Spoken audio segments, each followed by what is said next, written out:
Good evening, everyone. Where Good did evening, my public. Good evening, planning commissioners. Good evening, residents. My name is Jason Kilbrew. I'm the city planner for the City of Brea. Welcoming you to our housing element community input workshop. The goal of this is to hear from our residents and stakeholders and community members on all things related to the housing element. We will have a brief presentation and then we'll open up the floor and have the community give the input, which is obviously why we're here. You'll be hearing from a few individuals and mostly from Karen Warner, who is our consultant that's assisting the city in the preparation of the housing element update for the sixth cycle, which is the years 2021 through 2029. And with that, let's jump into the agenda. So what we'll be doing is we'll briefly be going over kind of a welcome. What is the housing element for those that don't know exactly its purpose and role and how the city and the state looks and addresses housing needs. We'll also be talking about Brea specifically and our trends and needs, looking at potential housing opportunity sites. And then at that point, we'll talk about kind of what the calendar is and our participation efforts and input dates. And then we'll jump into public comments. The public comments, just so everyone is ready at that time, what we're looking for is you to raise your hand in the Zoom chat to indicate that you wish to speak. And at that point, we'll call on you and you'll have an opportunity to speak for a period of time, approximately 3 minutes per speaker, because we want to make sure that everyone has an opportunity to provide some comments. So with that, I want to kick it off with a quick video that I think will help kind of summarize exactly what it is that we're trying to do here.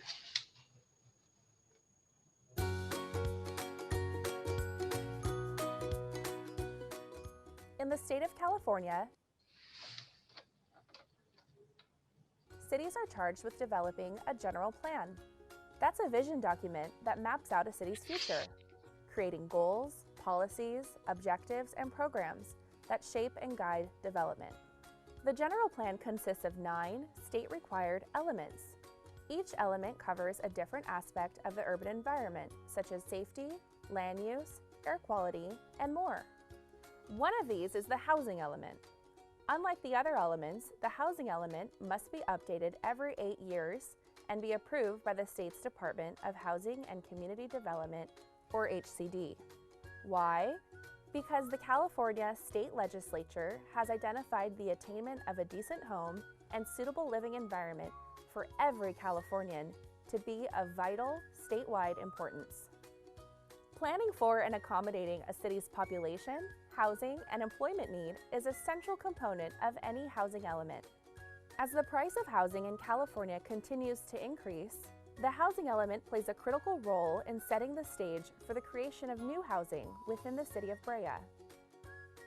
Get involved and participate in Brea's 2021 through 2029 Housing Element Update by visiting shapebrea.net.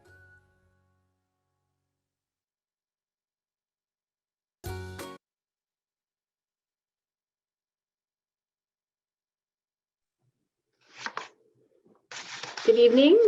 My name is Karen Warner. I am the housing consultant assisting the city with the sixth cycle housing element update. I've been before the commission now. I think this is my 3rd time.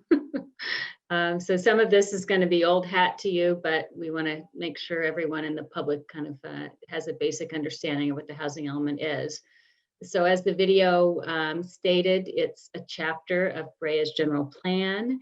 And it's required to be updated every 8 years. So while the rest of the general plan is longer term, the housing element is a shorter term document. It's comprised of these 5 chapters. It starts by a review of accomplishments under your adopted element. We conduct a very thorough housing needs assessment. We evaluate potential constraints to housing. So, development standards, fees, processing procedures.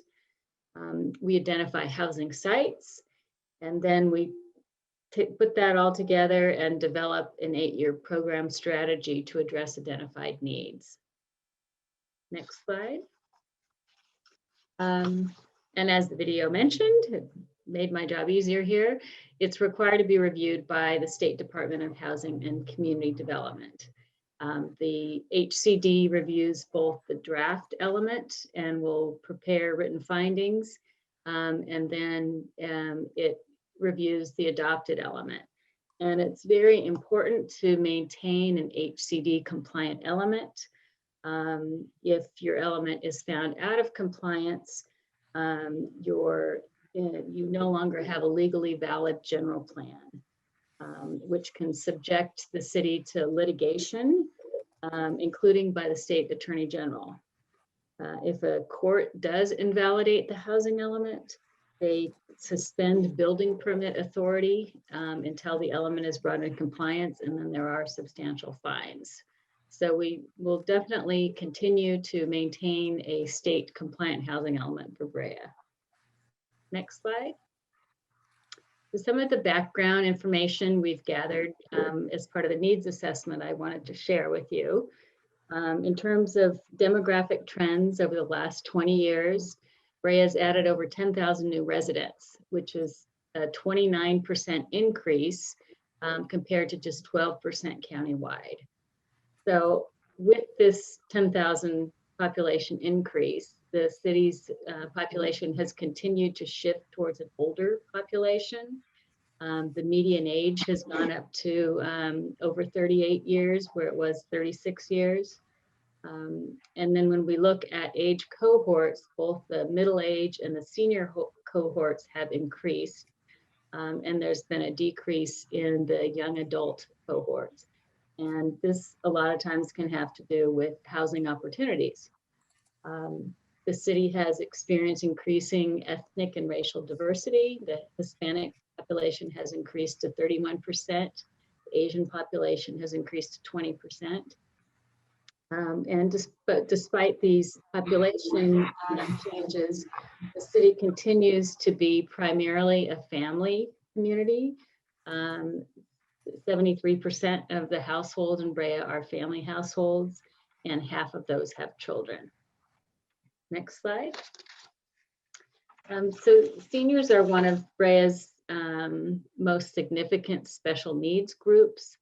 Nearly 6,400 persons in the community are age 65 or plus, and half of those are age 75 or plus, which is the kind of the benchmark of when seniors are presumed to start having more assistance needs.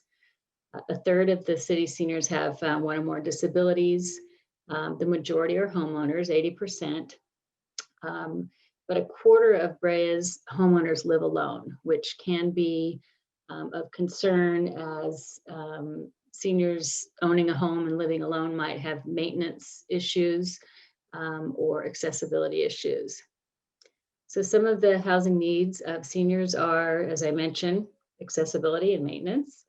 The ability to add an accessory dwelling unit, which can enable seniors to live independently for a longer period of time. The concept of multi-generational housing development. So this is housing development that integrates both senior housing and family housing. And then the need for supportive living environments, particularly for the 75 plus seniors. Next slide. And this is a map that shows senior homeowners that live alone. And the darkest color is the greatest concentration of that. So you can see in Northwest Brea, you have a higher concentration of seniors living alone. And that's where the city's mobile home park is. So that's not a big surprise. Next slide. So housing trends, so similar to the significant population growth, the city's had significant housing growth over the last 20 years. Over 3,500 new units have been added, which is 25% increase compared to just 15% countywide. The majority of this new growth has been single family homes, 2/3. However, the owner-renter tenure has remained fairly stable, with 62% of the households in Brea being homeowners. Brea has been identified as one of the fastest growing cities in the state. And there are several major residential projects under development or in the pipeline that will continue that fast-paced growth. Next slide. One of the other significant housing needs in Brea is its workforce. Brea is very much a jobs-rich community. There are approximately 2.9 jobs for every housing unit. So that means that a large majority of the workforce can't live in the community because there aren't enough housing opportunities. And in addition, 30% of the workforce are considered to be in lower paying populations. So even if there was enough housing, they can't afford to live here. The census data shows that 96% of people that work in the city commute in from outside, and the average commute time of residents to their jobs outside of the city is over 30 minutes. The Orange County Business Council prepares what's called a workforce housing scorecard every several years. And it ranks cities in terms of generating new jobs and then housing appropriate to serve the workers in those jobs. So the workforce housing scorecard for the 2016 to 2030 period ranked Brea 23 out of 35 cities in the county for having housing appropriate for its workers. Now, the city does have a lot of large scale housing coming online. We're not sure whether that was actually factored into that rating. But the good news is the projection of 2030 to 2045, Brea ranks number 8. So it's projected to move up substantially. Next slide. The RHNA is the Regional Housing Needs Assessment. It's really the centerpiece of what triggers the 8-year housing element update. And these are household growth projections that come down from the State Department of Finance. They are allocated to the regional government, which in this case is SCAG, Southern California Association of Governments, who then is responsible for developing a methodology to distribute it to all of its jurisdictions. Two of the key factors in distributing the RHNA is access to transit and employment, both of which Brea scores high on. Next slide. So this is Brea's RHNA for the upcoming 6th cycle housing element period. It's for a total of 2,365 units, and that represents the amount of sites that we need to be able to demonstrate in the housing element that can address the RHNA. The RHNA is divided into the 4 income categories you see there, and the way we demonstrate adequate sites is by density. So sites that have a minimum 30 unit and acre density are deemed as suitable to providing sites for very low and low income housing, and moderate income sites need to have a density of around 15 units an acre. The city's RHNA allocation increased about 30% from the last cycle. The last RHNA was about 1,850 units, but this is far below what the overall SCAG increase was, which increased 3 times. And the reason being is not the city, but all cities statewide have been underproducing housing, and that's been, contributing to the affordable housing crisis that we're in currently. So the projections from the state were much, much higher for SCAG, and as a result, for all the cities in the SCAG region, the increase was pretty dramatic from the last cycle. Next slide. So we've been looking at opportunity sites to address the RHNA, and actually Brea is in really good shape because it has a general plan that provides lots of sites through its mixed use zoning. So we start out by looking at projects, because projects that are either entitled or in the pipeline that will come online after June of this year, we count them towards the 6th cycle planning period. So you have several large entitled projects: Brea Place, the townhome component of Central Park Village that hasn't pulled building permits yet, and Mercury Village that was recently entitled. So those total about 850 units with entitlements. And pending projects, you have the Brea Mall, Brea 265, and Brea Imperial Plaza. That's another, 1,600 plus units. So in total, you've already got 2,500 units in the pipeline, which is, above your total RHNA allocation. So you're in good shape. But we have to remember about the affordability breakdown. When we're looking at projects, we aren't looking at the density for associated affordability. We're looking at what the actual affordability is. So the majority of these units are market rate. So we still have a big number of affordable units to show that we have sites for. Next slide. So for future opportunity sites in your MU1 and MU3 districts, these were sites that were identified in the current housing element that haven't been built yet, and will still provide capacity for future growth. In addition to those, because of the increased or decreased, I should say, office demand with COVID and more, work at home, we're also looking at underutilized or obsolete office space as potential sites for housing or mixed use. Next slide.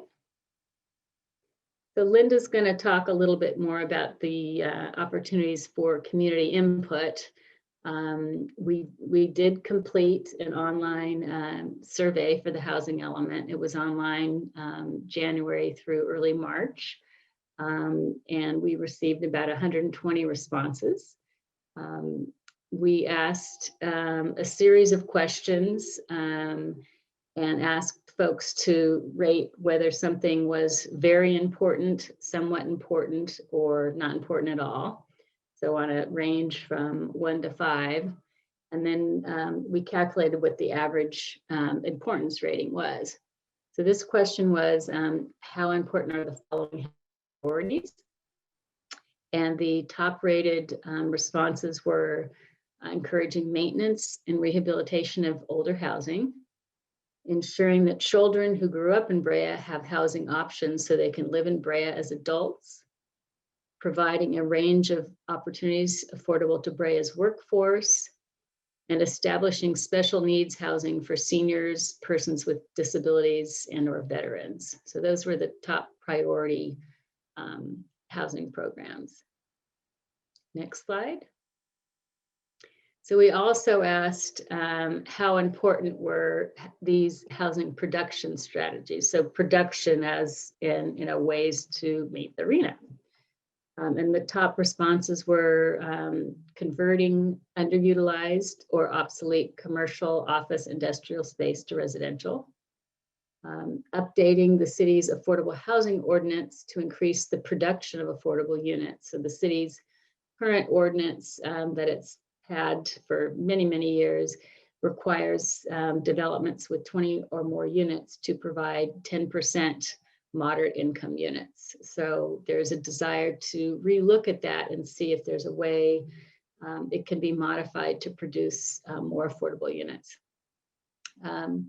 Provide a design guideline tool and incentives for accessory dwelling units, and establishing minimum multifamily and mixed-use densities.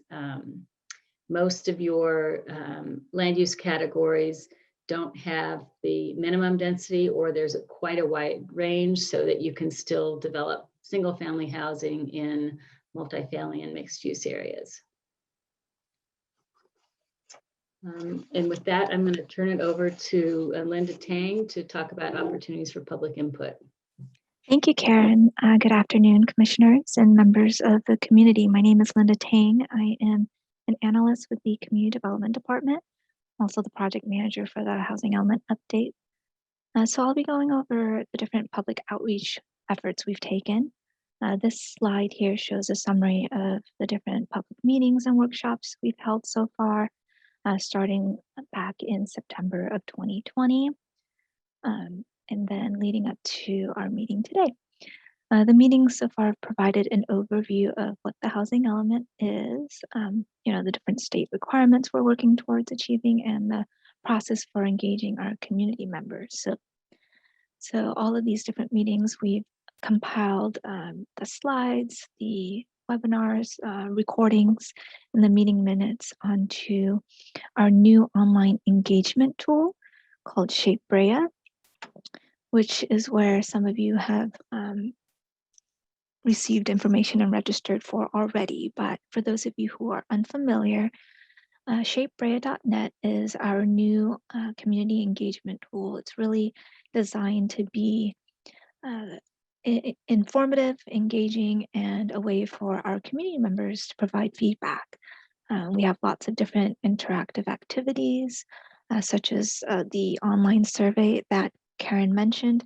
We also have a paper format version for those who don't have access to the survey. So we made sure to have that available to our community members as well. But we have this site, and I actually would like to bring that up so you can see how informative and colorful it is as well. So when you go to Shape Brea, you're greeted with a welcome message. And as you scroll down here, you can see all of the different activities that we have going on. So one can click on the Housing Element Project Update page, for instance, and then come to the video that we showed to you earlier. We have information from staff who is working on the project, information from the stakeholder meeting that we held previously, some basic 101 stuff, some FAQs, and if you scroll down even further, lots of additional information, but here are the ways that our community members can participate. So the first tab here is the Build Your Dream Home Challenge, and I'll actually go over that a little bit later in my presentation, but here is where the survey lived. And then we also have the Ideas and the Stories tab, which is a new feature that allows for our community residents to share additional ideas apart from the survey that we have. So if you have not yet had a chance to go onto the shapebrea.net site, I highly encourage you get on here, register, because we have lots of great information available to you. So now I'd like to show you this really cool video that our communications and marketing team put together. We've launched the Build Your Dream Home Challenge, and it's going on for the month of March. So I'll have the video go on now. Let's see. There you go. Introducing the Build Your Dream Home Challenge. Open to anyone who lives, works, or plays in Brea, this challenge encourages creativity in designing the type of home you would want. Participants can take part in the challenge in many different ways, whether it's drawing on a sheet of paper, using toy blocks or bricks, designing in a computer app like SimCity Build It or Minecraft, or using everyday household objects. To submit your design, just snap a picture or screenshot of it, go to shapebrea.net, click on Join the Challenge, and upload your photo. It's that easy. A select few will be chosen for a prize, and their designs will be posted on our city website. We can't wait to see what you dream up. Happy building!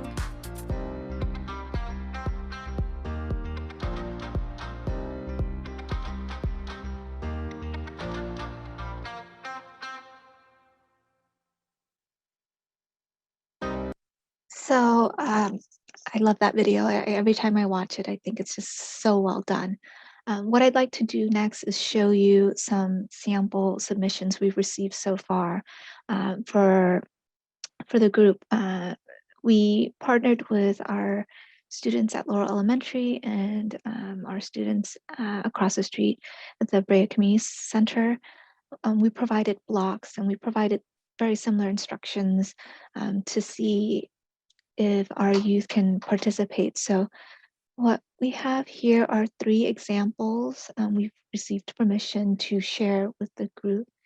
So let me bring in Naden's submission. Hello, my name is Naden Rada, and this is for the Dream House Challenge for Make a Post. So I drew a blueprint right here, as you can see. We have the backyard in the back, of course. We got the front doors, we got the garage, chimneys on the side of the house. We got the laundry room, the kitchen, the bathroom, bedroom, and the living room. And then the rest of the space here is just space to walk. Thank you for watching my flip vid. Bye. So Naden, I believe, is a 4th grader, and he chose to participate in the challenge by drawing, which is definitely an option that's available. But for the students that were able to take home some of these blocks that we provided, here's an example that was submitted by Carmen L. And as you can see, we have some very interesting designs. It's very dynamic. So lots of creativity here, detailing the types of home they would like to see, their dream home. And then the 3rd example I'd like to show you is by Olivia B., who opted to submit a video through the Minecraft software. So let me play that here. Here is my dream house in Minecraft. So you come over here, and the cabinets and fridge and stuff like that. And then you have this dining table with the TV. Oh, okay. And you have a backyard with trees, a farm, and some flowers.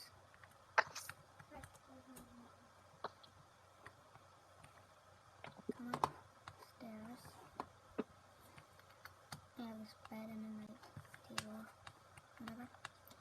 I have the bathroom, shower, sink, and toilet.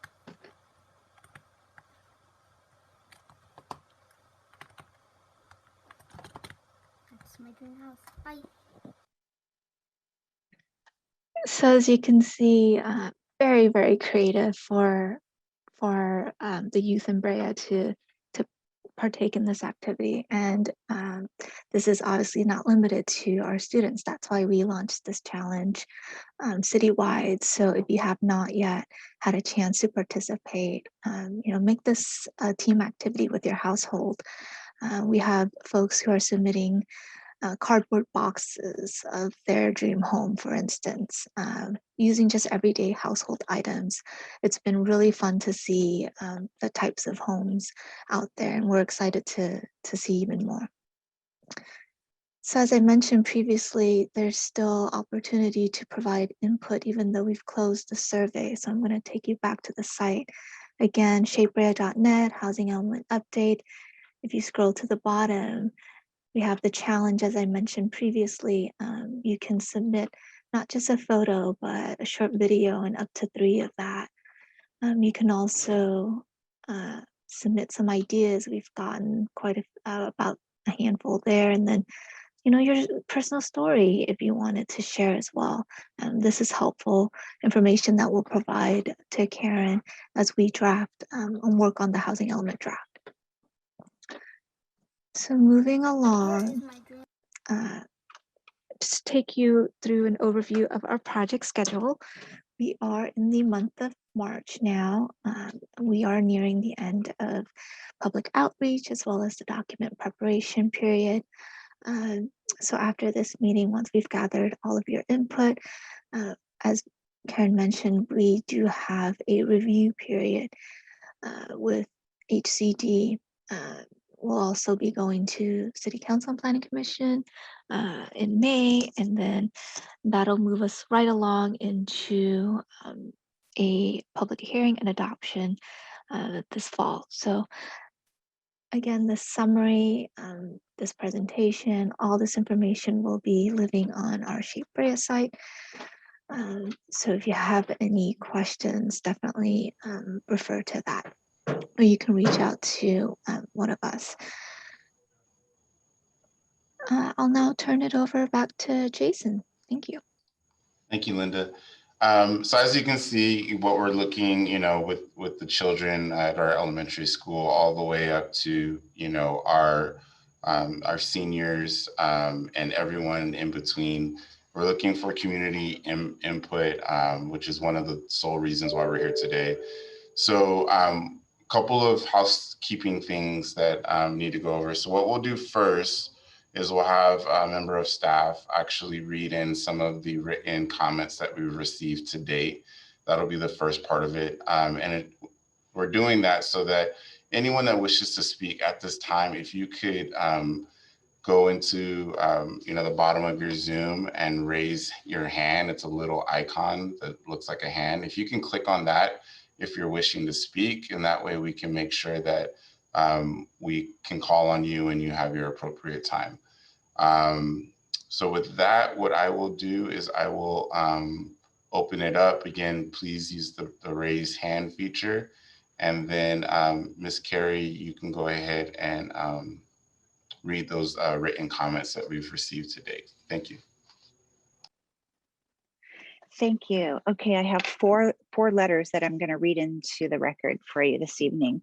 The first one says, these are comments regarding the creation of the housing element update. I would just like to emphasize the importance of including flexibility for gentle density for growth of the city while protecting our hills.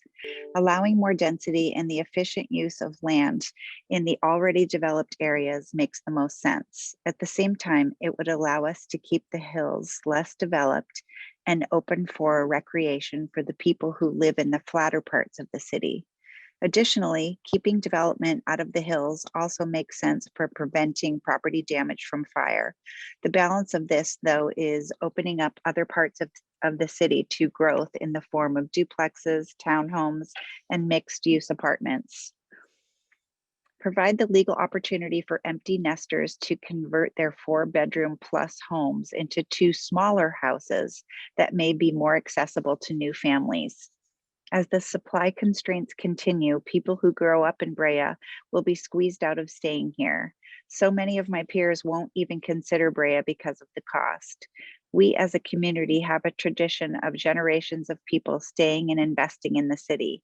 The only way we can continue this tradition is providing the legal allowance for flexible growth in the city, creating housing opportunities for the next generations. And that was from Brea resident Blake Perez. The next letter states, I feel it is important to live and work local. The days of driving hours to get to work is not something people want to do. The commute to and from work can add several hours a week to someone's total work hours and also causes stress and more expense to someone's overall budget every year. More and more businesses are going to be decreasing their office footprint, and more employees will either choose to work close to their employer or continue to work from home. Speaking from my own personal experience is that I live within 2 miles of where my office is located, and this allows more time with family and causes less stress each day. Brea definitely needs to continue to invest in additional housing, not just high-end expensive housing, but more affordable housing like condos or more options for apartments or rental properties. I know a few clients that work in Brea but have decided to purchase homes in other cities like Placentia, La Habra, and Whittier, even though they would love to live and work in Brea. And that was from Brea resident Jonathan Eckno. The next comment letter states, as I was a member of the Housing Breans Advisory Board in the early 90s before it was disbanded due to budget cuts. I have always advocated for housing that families could afford. Those who were working in what is now considered essential services, such as grocery stores, retail, fast food, etc., as well as those who were unhoused. During my time on the board, there was support for Jamboree housing, workforce housing, and Habitat for Humanity homes. But I do recall that before my tenure ended, there was interest from the community in wanting to see estate homes built for a range of housing options. That goal has been met. Now Brea is facing a deficit of 2,360 housing units with a requirement that 60% be affordable. There have been some apartment developments in town, but when I tour them, I usually hear that they are market rate. I don't think there is much free space left to build, and for fire reasons, the need to protect wildlife habitat. I do not advocate building further out than what already has been built outside of Carbon Canyon Regional Park. So that leaves us with the infill projects in Brea proper. I had once suggested to our current mayor that the Veterans of Foreign Wars building be turned into housing for veterans who were homeless, but it was apparently sold at that time. However, I have not seen the site used for anything since it was closed to my knowledge. The KFC old site has been turned into a spillover parking lot, and that seems rarely full. These are two examples of infill spaces that could be developed to meet Brea's housing needs. We will need to be creative and think outside the box, bringing in nonprofit developers such as Jamboree Housing and others to build much needed affordable housing. Pasadena has been successful in building housing on unused parking lots for churches and congregations. This benefits faith communities with funds and newly satisfied neighbors. I support all of these efforts to benefit Breans. In regard to likely concerns about traffic, I live on the very north side end of town where traffic is always backed up, headed north on weeknights to Diamond Bar or Chino Hills. Not too long ago, about 100 townhomes were built across from Vaughn's shopping center, and I never noticed an increase in traffic around the immediate area. The same with a couple of new developments across the cemetery on Central. We will also likely see more people telecommuting as a result of the pandemic and business adaptations that will reduce traffic volume. This was from a 37-year resident, Susan Pearlson. And my final letter is actually a list of questions that I will read. What is being done to protect single-family home neighborhoods from multifamily development? Will single-family home zoning stay in place? Will the Tower Records building be converted to residential lofts to meet the housing goals? When will the old Sears store be torn down for the new apartment condo? Are the hills and open spaces being protected from development? Does the city of Brea have adequate services like water and sewer to handle the additional homes? Could a new governor direct the HCA to alter or reduce their housing allocation? Is the city of Brea in the process of buying up parcels to help speed along development? If so, in what areas? And this was from Brea resident Jonathan Freeman. And that's the end of the written comments that were submitted. Thank you, Ms. Carey. So those will be included into the record and submitted, as Linda mentioned, so that'll be part of our kind of our archive on the website, shapebrea.net. At this time, I'm gonna ask another call. Anyone that wants to speak, please raise your hand. And with that, I'm going to go to our first speaker. I'm gonna call on Ashley Cole. You should be good to speak if you unmute yourself. Hello, can you guys hear me? Yes. Okay, great. Hi, Yes, my name is Ashley Cole. I am on the board of directors for the Brea Chamber of Commerce. My role on the board is housing chair. And so I am a liaison between the chamber and our young professionals looking for housing. And so I've just been asking around my personal networks and also young professionals within the Brea community who either live or work in Brea, their views. And as a consensus, a lot of the views that I've been getting back are due to low inventory within the Brea housing community. A lot of us young professionals are actually getting priced out. So I have very successful friends from an OC sheriff who she recently purchased a home in La Habra, but again, she lived in Brea for over 20 years. She and I went to school together. And because of the housing prices, she actually recently purchased a house in La Habra. I have another very good friend of mine who's a resident, a registered nurse. And again, due to a lack of housing opportunities in regards to pricing, she recently purchased her home out in Riverside. So a lot of the views that I've been getting are there's a missing component between young professionals who want to start a family in regards to starting small and then working up to those estate homes that was previously mentioned. So my support is for pretty much filling in that gap for the generations of the 30 to 40 age range individuals who can afford homes, but however, unfortunately get priced out. So I just wanted to share my views on that, and I'm excited to see that there's projects happening. However, though, in talking to my fellow colleagues and my views out as well, we think it's important that we fill in the gap within Brea in regards to condos and workforce housing. And with that, I am complete. Thank you for the presentation and the time. Thank you so much, Ms. Cole. Moving on to our next speaker, Dennis Arp, I believe it is.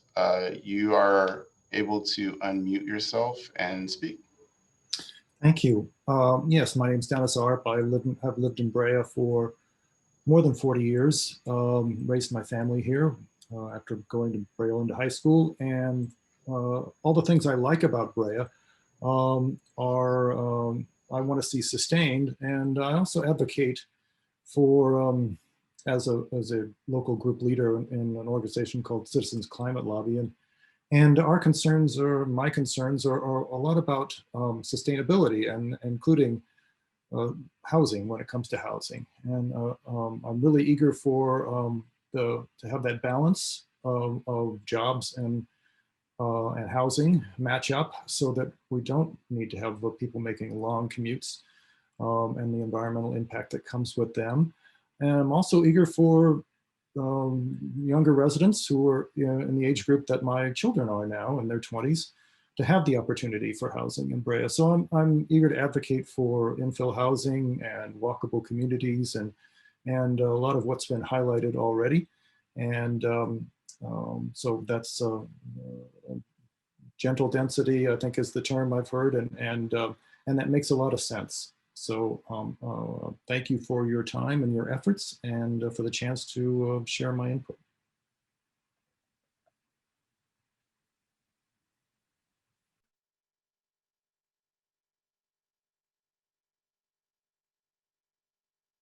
Jason, I think you're on mute. Sorry about that. Thanks, Linda. Always having my back. Thank you, Dennis, for that in your comments. Our next speaker we will have is Susan Pearlson. You should be able to speak at this point. Yes, thank you very much. I really appreciate you reading my letter that I sent in, so I don't really have to repeat that. When I was on the Housing Brea Advisory Board, we did have an inclusionary housing ordinance where we could provide for 10% housing of any development that was over 20 units. And that was since taken, the redevelopment funds were unfortunately taken back by Governor Brown. And so we don't have those monies, but I know Brea still has the redevelopment, the city council serves as the redevelopment council. So I like the idea of including, updating the inclusionary housing ordinance. That would really be a great approach. I also just wanted to add that I appreciate the students and their efforts, and I certainly see the need for infill housing, and I recognize the need for young professionals. As I've told my 2 young kids, don't live in Orange County, it's just too expensive overall, go elsewhere. And so with Brea, I've always been an advocate for low income, very low income individuals, people who work at grocery stores, retail, fast food establishments, who may have to share a rental unit.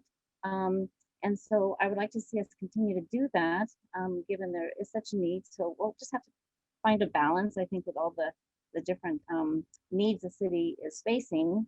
And I'm pleased to hear about Mercury Village and the workforce housing and the low income. That's a wonderful project, and perhaps we can duplicate that again. And also utilizing office space. That's an excellent idea. And I think that was all I have to say. So thank you very much for this opportunity. Thank you so much, Susan, for your comments. Yes, all great points. I did want to respond. Mr. Jonathan Freeman, we will respond back to those questions that you submitted to the record. We'll respond back via email, and that'll come directly from our housing consultant, Karen Warner, and staff. So it'll be a collective effort. With that, oh, there you go, Mr. Freeman. You are good to go if you would like to make some comments. Jason, can you hear me? Yes. Perfect. Well, I just, number one, wanted to thank you for hosting this, and it's fantastic information, letting all of us have a little bit of a say in what's going on.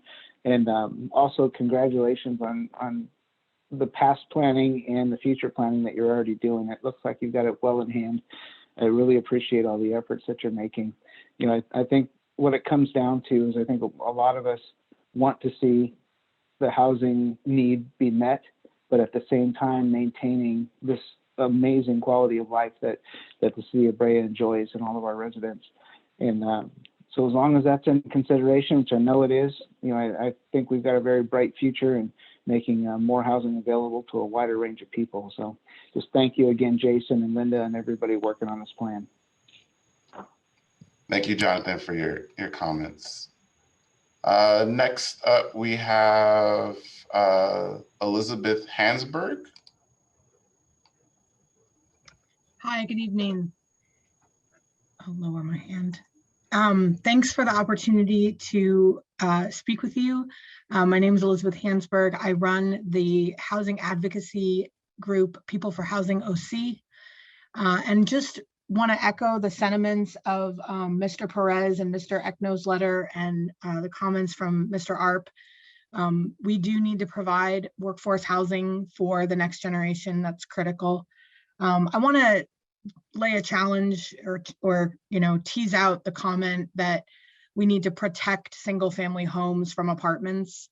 I'm not quite sure what the danger is. So perhaps we could couch that in a different way.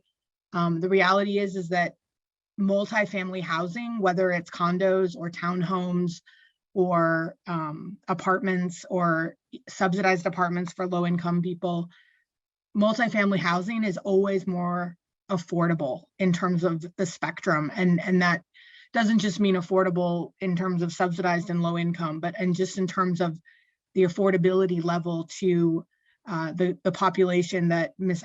Ashley Cole was mentioning, young professionals. Very few people buy the estate house as their first home. They buy a condo, and they usually will move to a condo from having lived in an apartment. And everyone finds their way on the ladder of home ownership, and everyone has to start somewhere. So I would just like to challenge the notion that apartments are something that degrade a community and that, we have to protect single family homes. We have to do integrated development that provides the full range of opportunity so that everyone can find something to fit their budget and still be a part of the Brea community or the larger Orange County community. Housing is a regional issue. Despite the fact that there's a city boundary, the housing market isn't just exclusive to one city. So they do impact each other. And so, all of Brea's noble efforts, and your team has done a wonderful job, especially on your outreach and with your website. So I give you a lot of commendation. My organization is working with a lot of cities, and Brea is definitely an example, but definitely want to, have an inclusive tone when we speak about our neighbors. So thank you. Thank you so much. Next, we'll move on to our next speaker, Adam Moore. Hello, sir. Can you hear me? Yes. Thank you. Thank you for this opportunity. I'm really happy to be taking part in this conversation. And I just wanted to say that I don't know Mr. Manley personally, but I know he's doing a project in our neighborhood over here and off of Berry. And from what I've seen, it's going to go to folks that work in Brea. And I just wanted to say that I absolutely love that idea, that these affordable housing programs that do come available will be available to folks that work here. And then I don't know if there's anything in place to also have these affordable housing units that come available, or condos or whatever they are, if they're able to be available or made available to those that maybe have established their residence here in Brea, that grew up here in Brea, like some of the folks we're talking about. So not only folks that work here in Brea, but maybe like that other caller, I don't know what her name was, but I think she made a great point. She had a lot of friends that grew up here in Brea. So my question was, are some of these affordable housing opportunities being made available to maybe those community members that have a stake here in Brea and grew up here in Brea as well? That would be one question I have, in addition to the workforce housing that's available for potentially folks that work here in Brea. And then my second question is, again, I think there's a lot more people on this call, way more knowledgeable than I am, but I know there's been some, I guess they would be called facility care management homes that have come up here in Brea. And I know a lot of people in our community were resistant to that when one came up available in our neighborhood, but I tell you, they've been great neighbors. And I believe there's like 6 elderly people on assistance that are disabled. They don't get many people coming to visit them. There hasn't been a huge increase in traffic. And it just seems like a great opportunity for, those in need. And I wasn't sure if that counts as maybe senior affordable residents to meet those quotas you guys were also talking about. So those are some of my limited questions. And I just thank you again for creating this opportunity, sir, and all those that were involved. Thank you. Thank you, Mr. Moore. If you wouldn't mind, if you could just email those questions, Adam, to the same email address that you requested the Zoom information. So it's our planning. We'll be sure to get you some responses to those questions specifically. Sure. Thank you. All right, next up we have Laurel Reamer. I think I said that right. Yeah, hi, Laurel Reimer. Right, sorry. Yeah, no, that's fine. I just wanted to, I guess, echo some of the comments from earlier that I do agree with preserving the existing open space in the hills and focusing housing as infill housing within the existing developed neighborhoods and communities. And I think an important component of that would be to allow for some added density within the existing single family neighborhoods. I grew up in Brea in a single family house. I recently purchased a single family home in Brea, and I am very open to the idea of allowing some of my neighbors to convert their homes into duplexes. There's a very nice ways to do it via design. I used to live in Portland, Oregon, where you have a number of homes that have been converted into duplexes, triplexes, and quadplexes that you would never know from the exterior that it was a multifamily house or development rather. And I think that would be an important, when you look at the zoning map of Brea and you see that so much land is dedicated to single family zoning, I think it is important if we truly want to find ways of increasing some of our density. And I know that's very controversial, but trying to perhaps at least explore the idea of adding some density within existing neighborhoods via converting homes. So that's my comment. Thank you. Thank you so much. With that,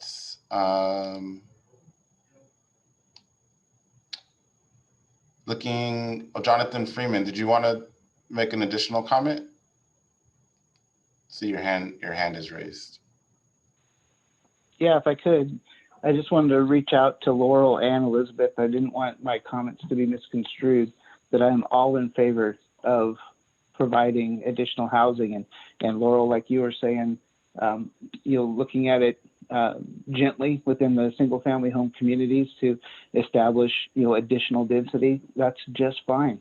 In my opinion, as long as the quality of life is maintained, rather than having a 2 or 3 story apartment building right in the middle of a single family where windows are looking down into backyards and whatnot.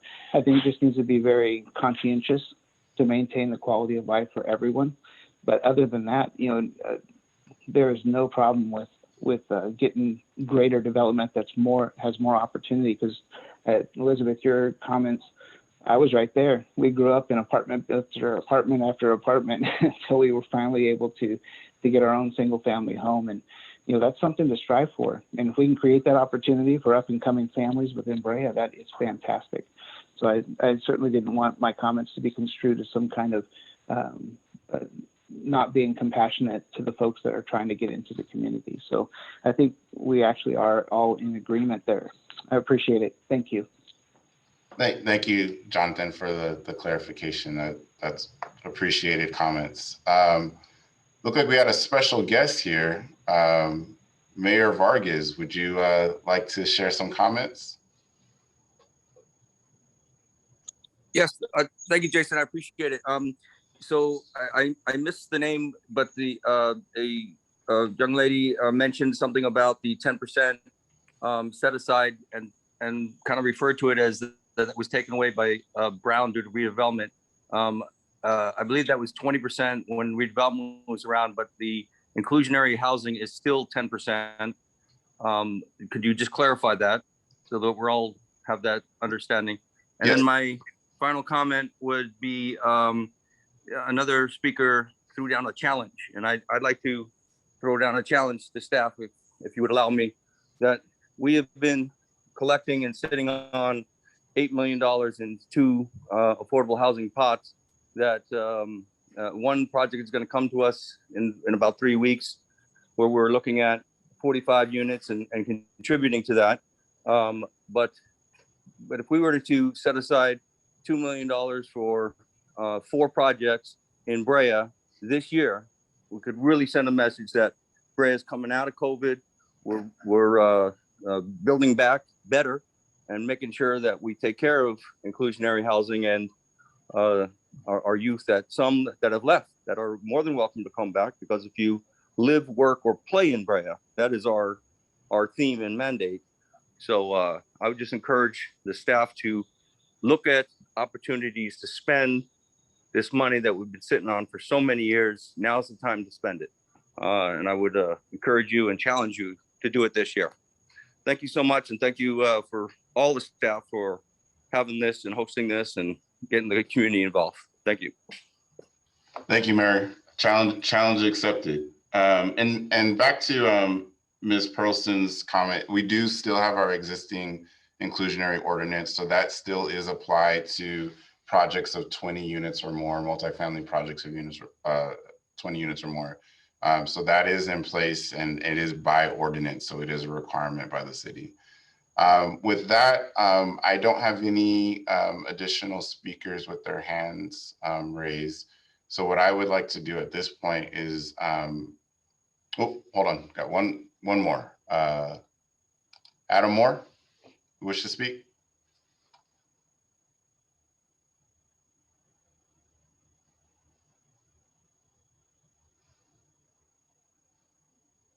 Adam? Oh, I'm sorry. Can you hear me, sir? Yes, go ahead. I'm sorry about that. Just lastly, I just forgot to mention this. I just hope that when these projects are completed, that they'll be done nicely. You know what I mean? That it's going to be a nice design and it's going to be something that will last for years to come. And that, you know, I do appreciate what I think it was Mr. Mason had said about the quality of life. And I also appreciate the open and honest discussion that the other speaker had, you know, regarding his comments. But I can't appreciate that quality of life part. And, you know, whatever we do, I mean, for Brea, you know what I mean? We just want to keep the quality of life we have. But this is definitely needed. It's something I fully support. You know, I have a 26-year-old daughter as well. And, you know, and she's finding it very difficult, you know, to find any kind of housing that she can get into, especially something that she's going to own. So I appreciate everything you guys are doing over there, and everything that history has shown us Brea has done just well above and beyond other cities, in my opinion. So again, I just thank you. And I thank you for our city council and our mayor as well. I mean, they do a fantastic job. So again, one more time, just thank you again.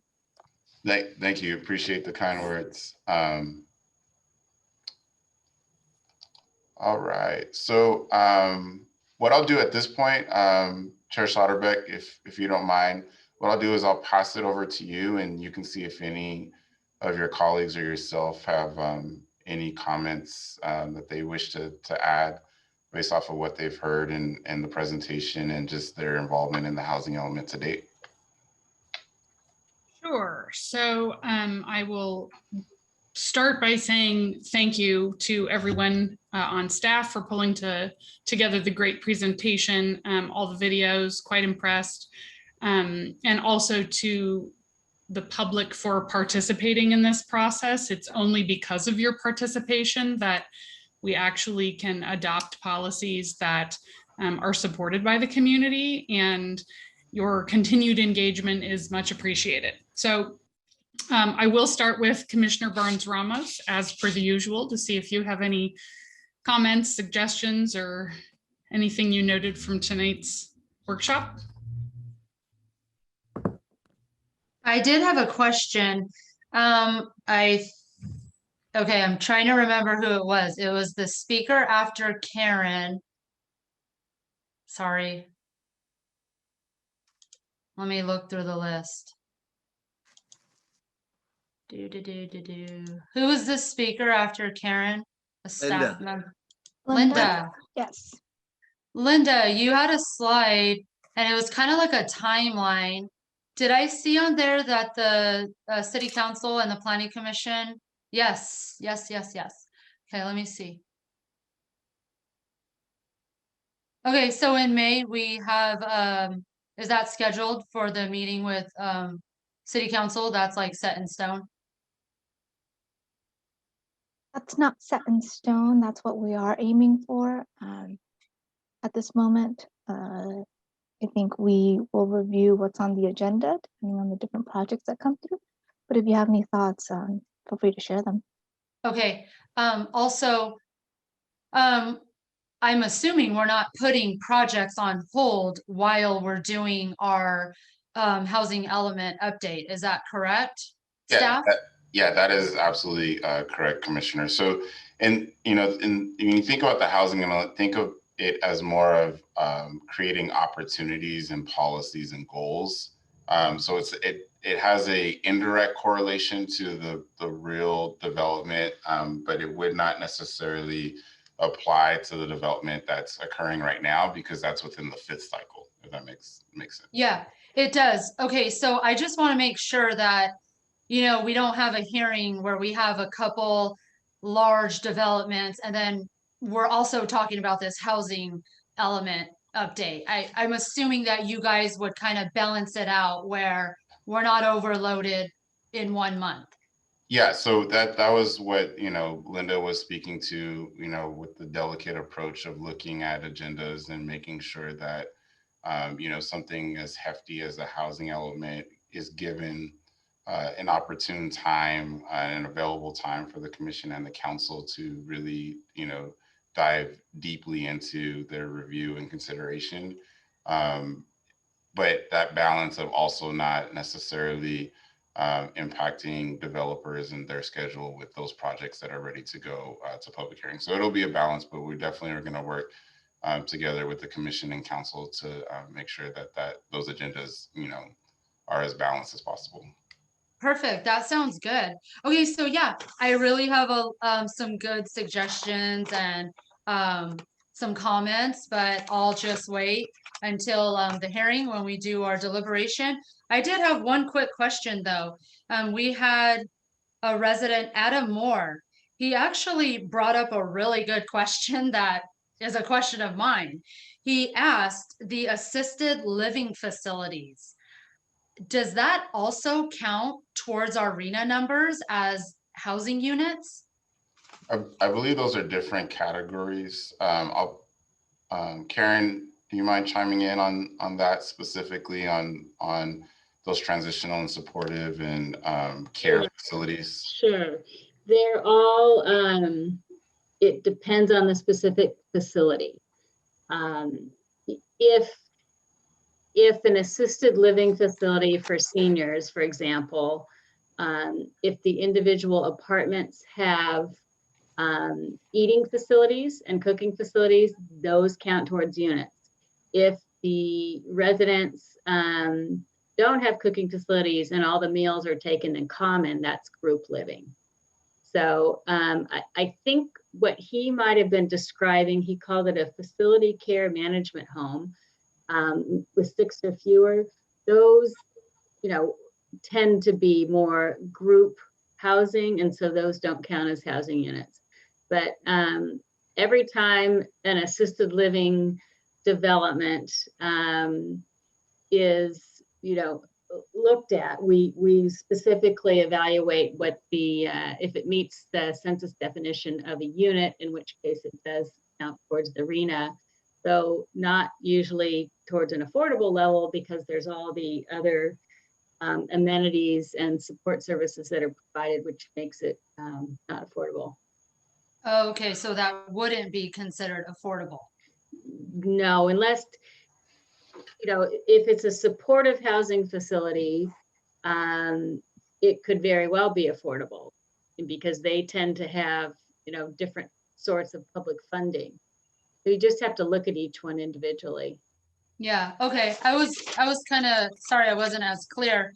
I wasn't thinking of like the ones on Lambert, the new ones that were built. I was thinking more along the lines of like in a single family home, in a single family neighborhood, sometimes residents or homeowners do open up maybe a facility for, I don't know, maybe 4 to 6 seniors, and it is assisted. It is considered an assisted facility, but it's not an actual huge facility, a huge building like what most people think of. It is an actual, like say a 5-bedroom house that was converted. I was thinking more along the lines of that. And those are licensed by the state, but those are considered group housing, not individual housing units for the census definition.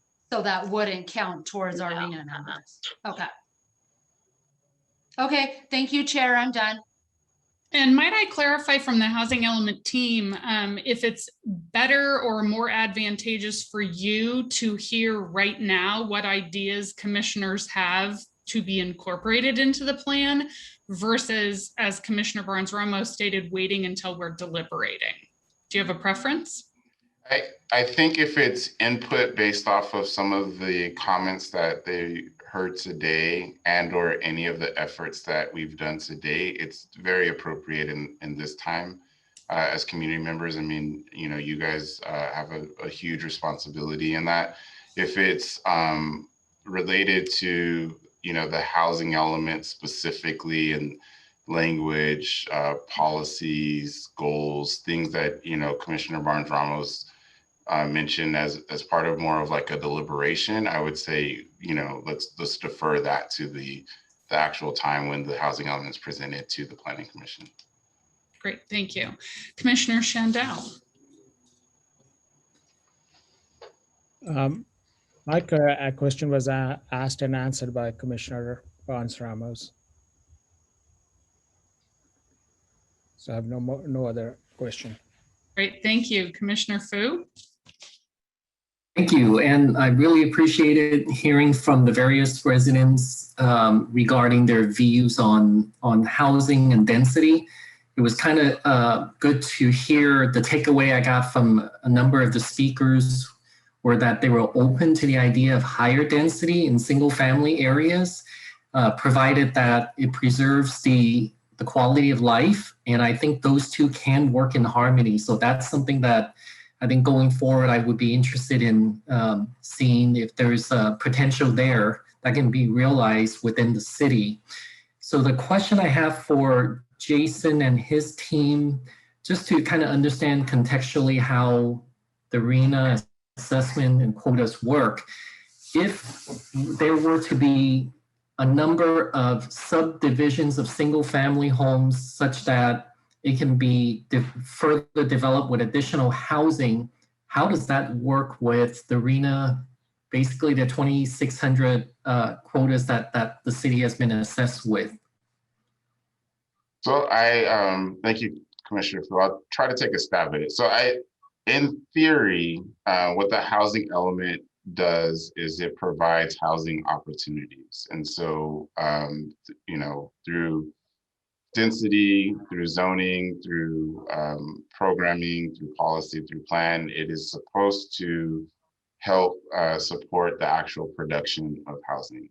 However, we still are in reliance on, in most situations, a developer or a property owner approaching the city and saying, I want to build X. And then that's where we apply it against those requirements. And so where we can encourage and where we can push for using these goals and policies, it's still heavily reliant. We're just creating the opportunity. And so in your scenario, if somebody came in with a subdivision and that subdivision met the general plan, met the zoning, met the all of the different ordinances and still adhered to those housing element policies, it would meet essentially all of the findings and warrants that would be required for that project to be approved, if that answers your question. So whatever the development be, would that go towards to meet the 2,600, I forget the exact number, the 2,600 plus change quota? It really depends on the product, the density, and whatever that affordability calculator is. So if it comes in, say it's a 30 unit an acre, from that there's inclusionary housing and there's a component for density bonus, which is going to have the project proposed like a very low affordability. Then at that point, we can take those pieces and components of it and it would apply towards our RENA. Okay. Karen, did you want to jump in? Did you want to jump in and add anything to that, Karen? So I think it would be a little bit akin to the way that we project accessory dwelling units. So there's the sites inventory where in advance we're identifying opportunity sites and we look at the capacity for housing on each of those sites. Accessory dwelling units are a little bit different because clearly anybody, single family or multifamily property with a single family home on it can add both an accessory dwelling unit and a junior accessory dwelling unit. So the capacity is huge. So in that instance, we apply a rate We look at what the recent rate of accessory dwelling unit permitting is, along with anything the city is going to do to promote those in the future, and we apply a rate. If the city were to allow for example, duplexes, which is one of the Senate bills right now in the state, in single family zones, we would look both at the capacity, but we would apply a rate. We would say, well, you know, the city's going to promote this program. We think they might get, you know, 10 duplexes a year over the 8-year period or something. And then that's what we would put in the housing element for to get credit towards the sites inventory. Now, you have to report on that annually. And if you're falling short of what we project, then we would have to make up. But I imagine that's how allowing for, you know, infill in single family neighborhoods would occur.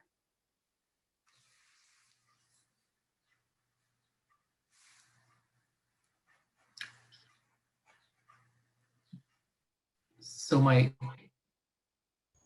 next comment is there was an intriguing public comment about looking at underutilized parcels. I think that's something that I'm not sure if the city is actually, you know, pursuing or looking at in terms of areas that are not necessarily, you know, a vacant parcel, but areas that may be underutilized for one reason or another, and you know, there may be opportunities that could be realized out of those areas because land is not growing, you know, in the city, and it's really looking at the idea of infill housing and repurposing, you know, whatever may be there today that may be underutilized.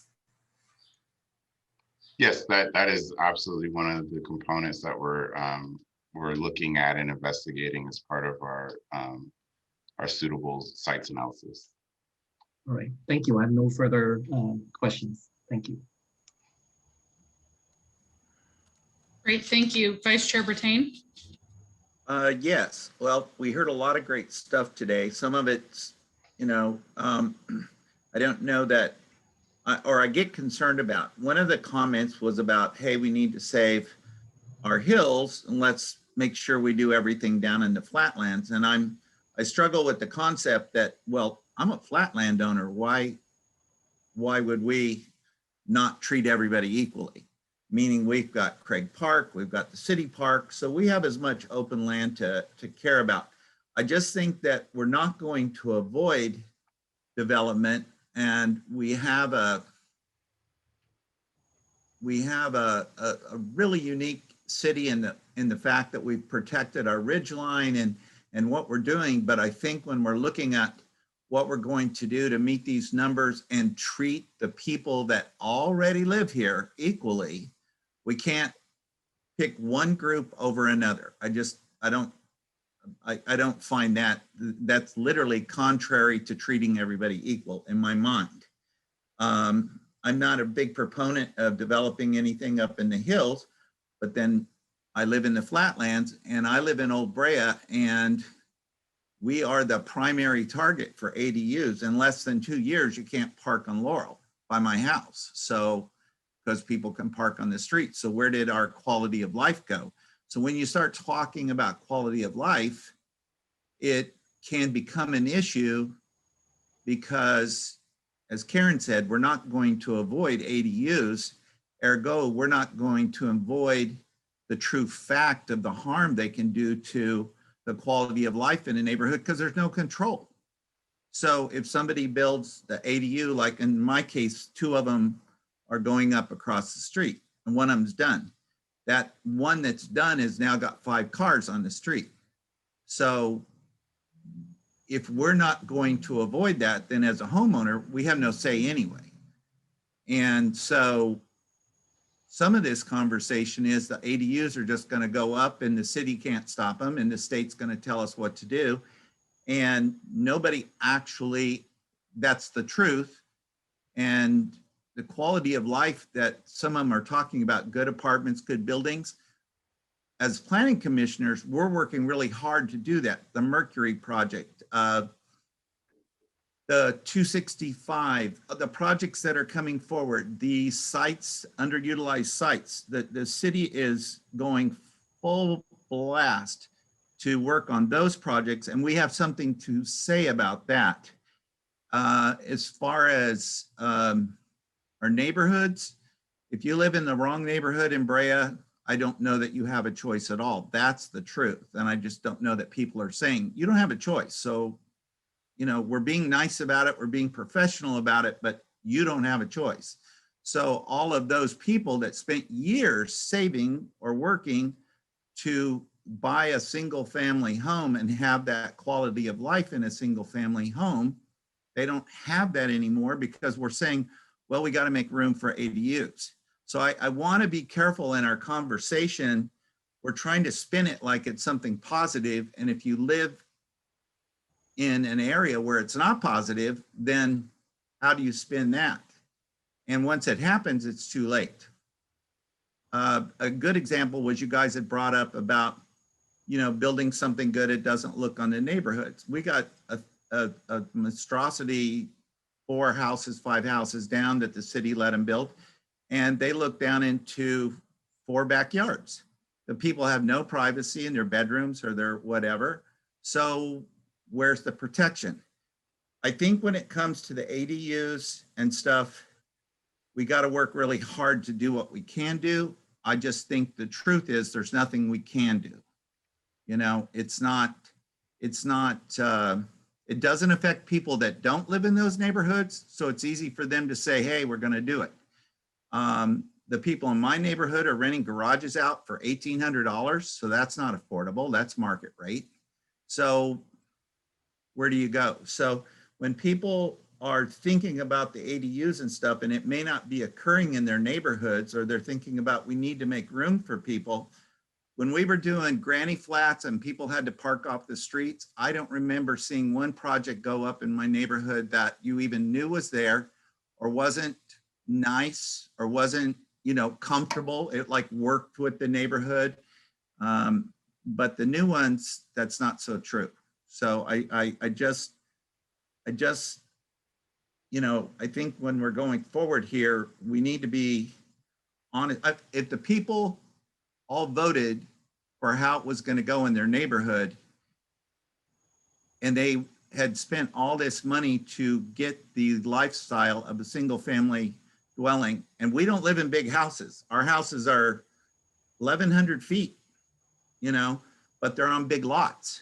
So, you know, I think people need to be sensitive that they may be proposing something that people spent their lifetime working hard for to move into that's going away without their choice. So I want to make sure that we're being sensitive. We have a huge neighborhood of people that work really hard, and young families are moving in because they want to be in a single family dwelling in a single family neighborhood. So I would caution everybody to not to be insensitive to the impact of the ADUs in Brea anyway, in the old neighborhood anyway. So we had a lot of people commenting about being open to it. Well, when we did the granny flats, and I call them granny flats, but they were an additional dwelling, and the city was involved in their design and where they went and their criteria, it went really well. Under the new ADU laws from the state, we don't really have a say unless I'm missing something. So I don't want anybody to lie about the impact of it. That's it. Okay, great. And I do want to be cognizant of the fact that you submitted a thoughtful letter to the city and wanted to make sure that I pointed out that it might be appropriate under topic 4, and there were 2 5s, so I'm going to call it 5B, that you may submit those to the city as ideas for inclusion on the housing element. Yeah, those were meant for, I was encouraged just to present those to the Planning Commission under a total separate cover for us to talk about, you know, the mayor's brought them up, the city council's brought them up, but they said, okay, let's let the planning commission talk about it. That's us doing something under a separate umbrella than tonight, you know. It was just meant. I don't disagree. I just think that those particular topics were most appropriate related to the housing element. So Yeah, if you want to get your comments in on the record, that would be a great process. Yeah, and I think to we utilize. should just submit them. I have a question for you, Madam Chair and Jason.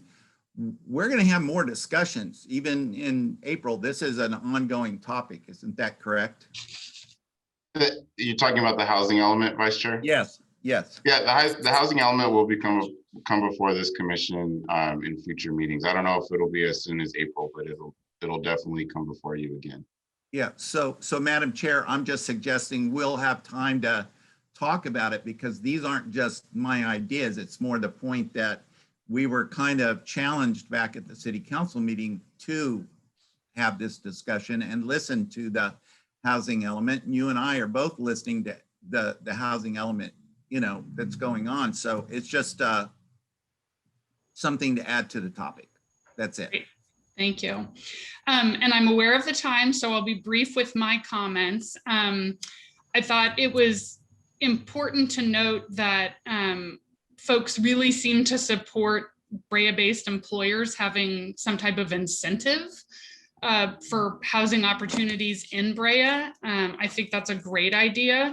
And based on the numbers that Ms. Warner provided on the seniors, most of which were living alone, it seemed that there were opportunities to accommodate, you know, smaller units for them to live in or some type of assisted living. I thought that was a great addition as well.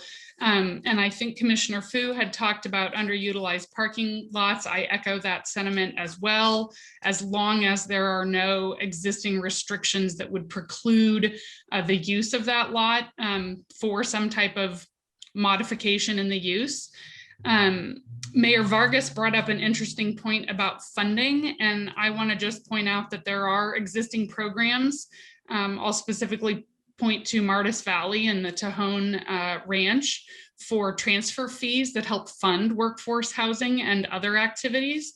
So that could be a policy that gets adopted.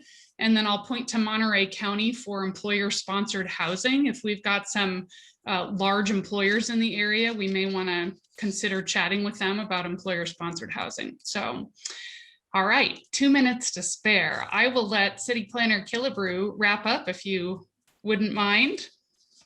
Yeah, so I really want to thank everyone, you know, especially the community members for their input.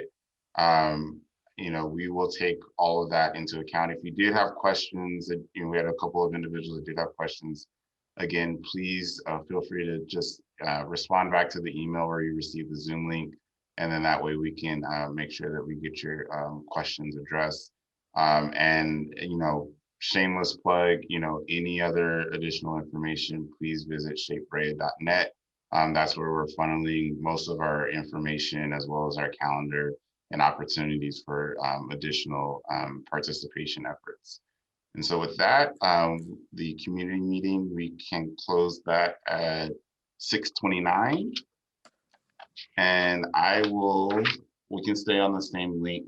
I will then pass it over back to Chair Schlotterbeck. I'm stalling a little bit. Yep. So, for our 6:30 study session. Perfect.